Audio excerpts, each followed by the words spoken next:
Hi, this is Kevin Cook. Thank you for coming back to Heavy Construction Equipment Podcast. In this episode, we're going to talk about takeover a sick construction company. And again, this episode has been sponsored by me. If you're looking for good, used quality equipment, then come to our website at www.startractor.com or call me at 817-733-3799. All right, here we go on the podcast. We have often come across companies that perform well, make a brand, and then sell it to another big company. This is indeed a good way to earn a handsome money in a short period of time.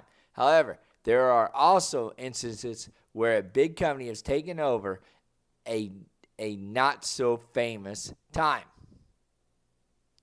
or not-so-famous, sick or depleted company.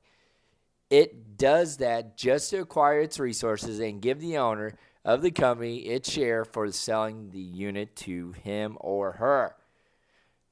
There involves a lot of risk when you buy a sick unit. Firstly, you have to put in a lot of effort to get the company back on its toes. In order to do that, you have to have a strong, foolproof strategy in place. Therefore, the experts in this respective industry often term this kind of takeover to be a dangerous one. But people have their own reasons to buy non-performing assets. The reason is that the non-performing assets is still an asset, and before it turns into a liability, it should be utilized for good. The risk is perhaps a little less when it comes to the construction segment.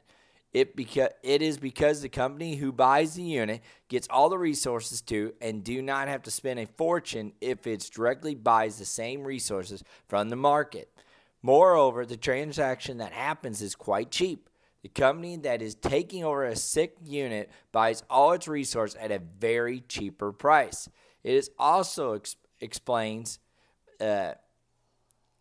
expertise employees at the same rate. You know, you get if they want to stay with you, you also get the employees to work for it.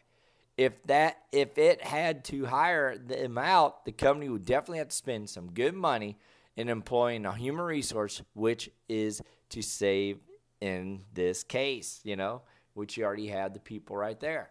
Next, legal work should be accurate. When you decide to buy a non-performing construction company and enjoy its assets, you also have to make sure that you take care of the legal part of everything immediately too. There are a lot of legal papers that need to be cleared before you can actually buy a company. You also need some sanctions from the government or state or country before you end up buying the unit. In order to make sure that the acquisition is done in a most proper way, you should hire an attorney who knows about the laws of the land and can guide you accordingly. When you buy the construction company of some other state, you are absolutely not sure about how things work there. This is where the attorneys come into play and will guide you through the entire acquisition process. And lastly, construction companies of different gender can be a problem.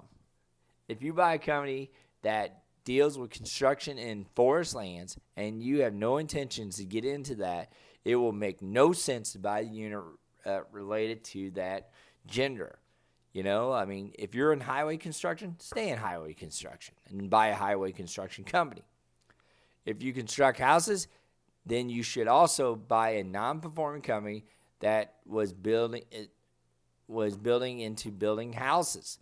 The men and women employed with that other company will know the kind of work and need not to be retrained completely.